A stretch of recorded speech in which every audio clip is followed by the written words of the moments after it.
थोड़ा हमारा शादी उतना अच्छा नहीं हुआ, नॉर्मल नहीं था। सुबह के टाइम पर वो मेरा दोस्त बोला कि मुझे जाना है। मैंने कहा चल ठीक है हम भी चलते हैं। तो अम्बाला एक सिटी है, वहां पर बोला कि चलो चाय पी लो। हम चाय पीने लगे। बोला मैं गाड़ी में हवा डलवा लेता हूँ, थोड़ी कम है। डलवा ले। उसके बाद वो दोबारा नहीं आया और सगुन के पैसे भी साथ लेकर चला गया।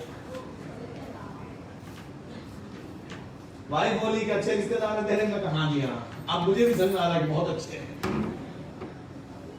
उसी 2 दिन के बाद उसी शहर में जहां से मैं अपनी वाइफ को लेकर गया था, उसी पार्लर की दुकान के ऊपर मैं अपनी वाइफ के साथ अपने रोजमर्रा की जिंदगी काटने लगा।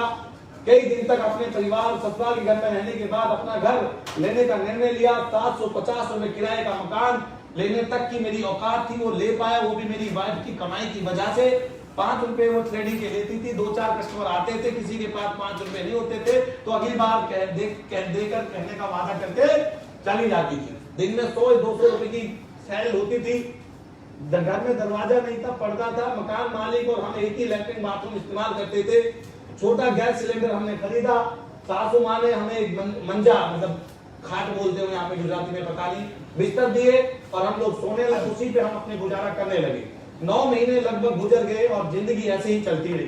किसी व्यक्ति ने मुझे आके नहीं ढूंढा, नहीं बताया कि तू कामयाब हो सकता है, तेरी हम मदद कर सकते हैं। बहुत से लोगों को मैंने बुरे वक्तों में मदद की, लेकिन आज जब मेरा बुरा वक्त था तो कोई व्यक्ति मेरे साथ मदद करने को छोड़िए मेरे से बात करने को तैयार नहीं था।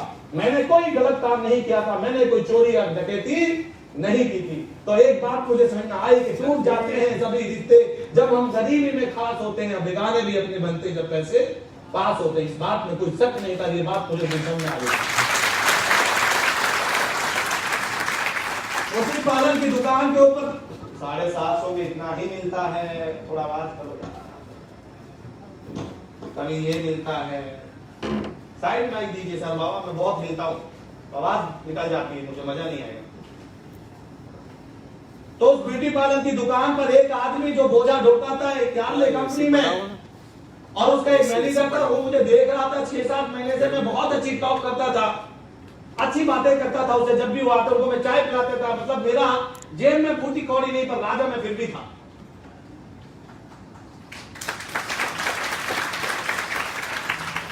उस आदमी ने देखा कि आदमी काम का। एक दिन उसने कहा कि कंपनी आई है, आप ज्वाइन कर लीजिए। मेरी वाइफ ने कहा कि मैं तो काम करती हूं, इनको करा दीजिए। मैंने कहा कि मैंने अपनी जिंदगी में नेटवर्किंग से मैं कभी ऐसा काम नहीं करता जिससे लोगों का नुकसान हो। यस जरूर, मुझे गरीबी में रहना पसंद है पर किसी का नुकसान करके अमीर होना पसंद। और जितनी भी नेटवर्किंग कंपनियां हैं उन सब में ये बात पक्की है कि इन्वेस्टमेंट की जाती है, झूठे सपने दिखाए जाते हैं। लोगों को मैंने बर्बाद होते हुए देखा है। लेकिन उस महान व्यक्ति ने कहा कि ऐसी कंपनी नहीं है, एक बात सुन तो सही।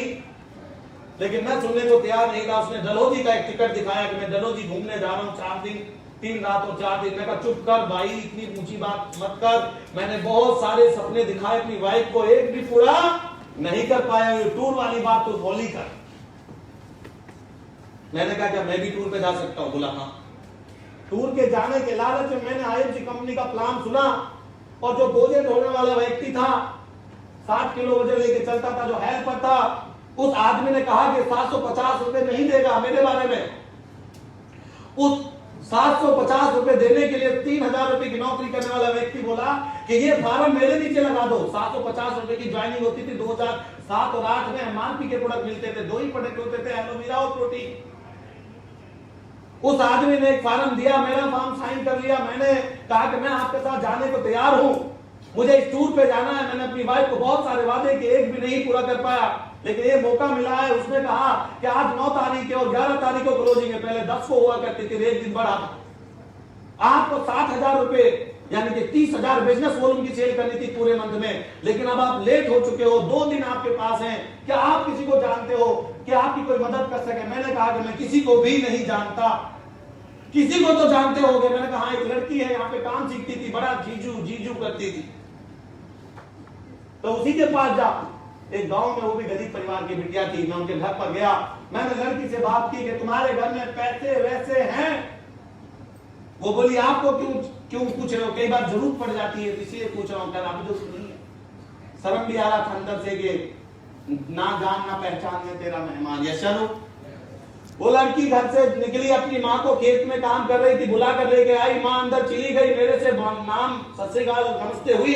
मुझे लगा कि पवाड़ा पै गया और लड़की ने बोला होगा, माँ गुस्से में अंदर चली गई। थोड़ी देर बाद वो तैयार होकर आई, हाथ में कॉपी, बोली बेटा बैंक चलो, बैंक जाकर देखते हैं कि क्या आपको पैसे चाहिए। मैंने कहा हाँ यस हम बैंक गए। बैंक जाकर बोलिए मेरा बेटा है, इसको पैसे दे दो। मैंने अंदाजा लगाया कि कितने चाहिए, 60। मैंने सोचा 30 मांग लेता हूं। मैंने 30 मांगे, बैंक मैनेजर ने 30 दिए। मां बोली कि कॉपी पूरी करा। मैंने कॉपी पूरी कराई तो मेरे हराम था अभी 5,60,000 बैलेंस। कितना? और मन में आया कि क्यों ना 30 और मांग लूं। मन में आया कि 30 और मांग लूं तो मामला खत्म हो जाएगा। लेकिन सेकंड थिंग, एक कोई आवाज आई मेरे अंदर कि लालच बुरी बला है। अब ये जो तू काम कर रहा है, ये लालच और इस ईमानदारी और मेहनत